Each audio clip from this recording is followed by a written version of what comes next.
On the morning of November 15th, 2022, 3.5 million people sat refreshing the same website. They were all trying to buy tickets to see one artist. Within an hour, the site buckled.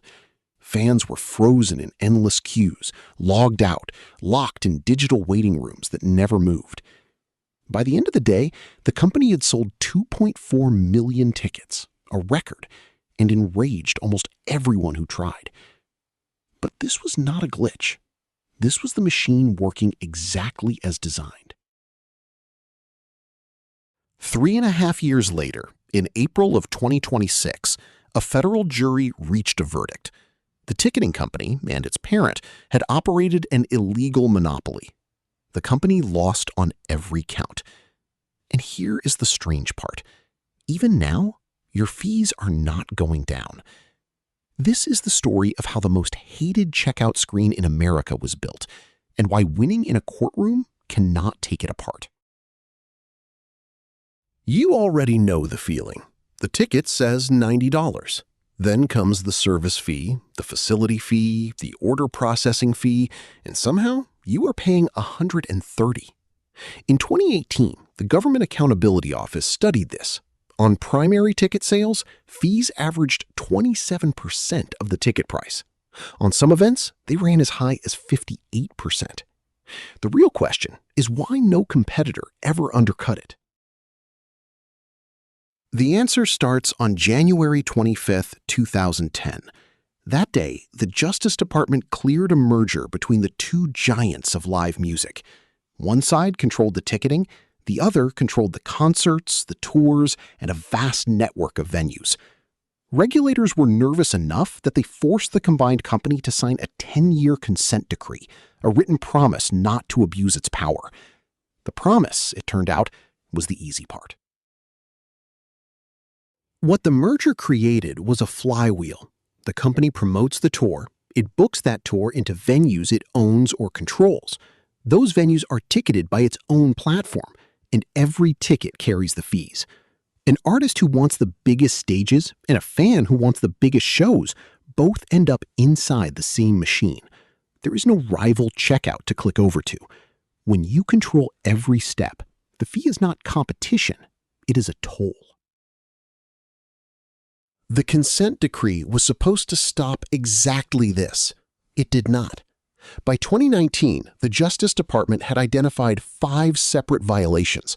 Conduct, it said, was repeated over years, including pressure on venues that dared to use a different ticketer. The penalty in 2020 was to extend the decree to 2025 and charge the company $3 million.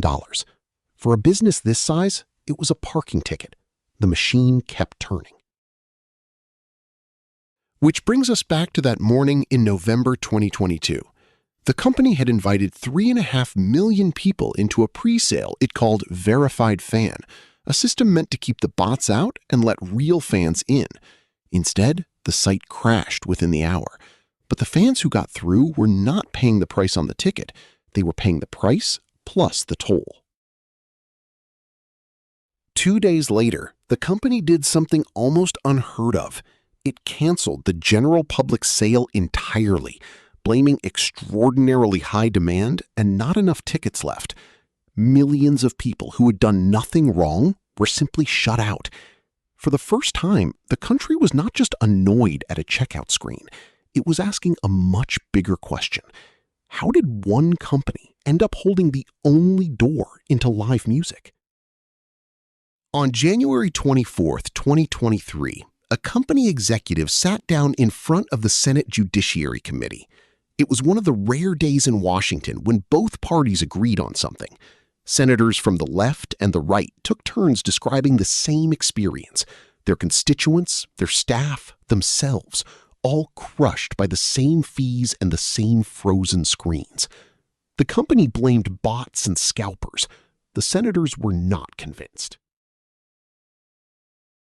On May 23, 2024, the Justice Department, joined by roughly 40 states and the District of Columbia, filed suit.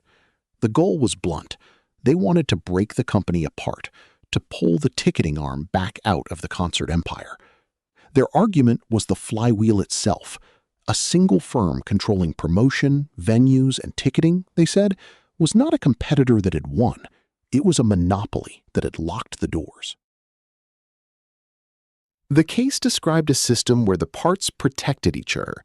Use our ticketing, or you might not get our tours. Play our venues, or lose access to the biggest acts. The Justice Department called it illegal bundling, tying one service to another so that no rival could ever compete on just a single piece. The toll was not a price, it was a trap. Then, in March of 2026, the federal case took a turn. The Justice Department settled.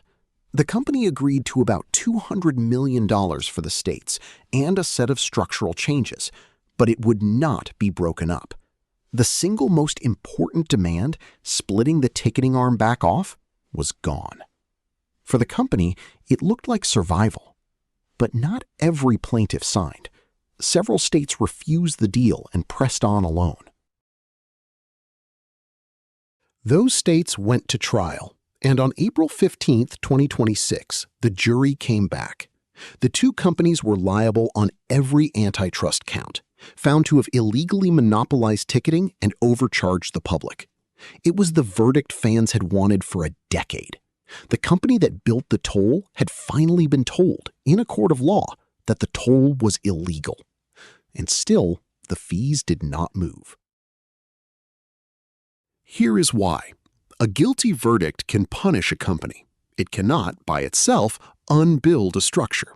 As long as the same firm promotes the show, owns the venue, and sells the ticket, the fee is simply how that structure makes money. It is not bolted onto the business. It is the business.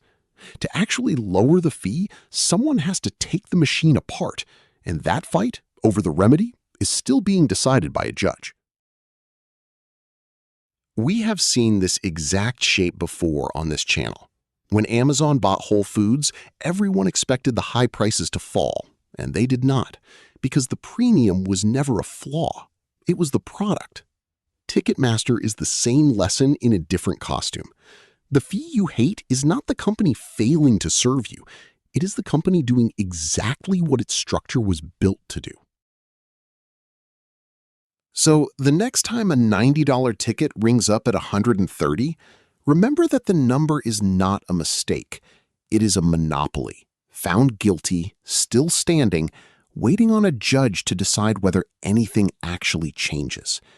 If you want more stories about the machines hiding behind the prices we all pay, subscribe to Disclosed. We publish 3 a week, and we will be watching what that judge decides.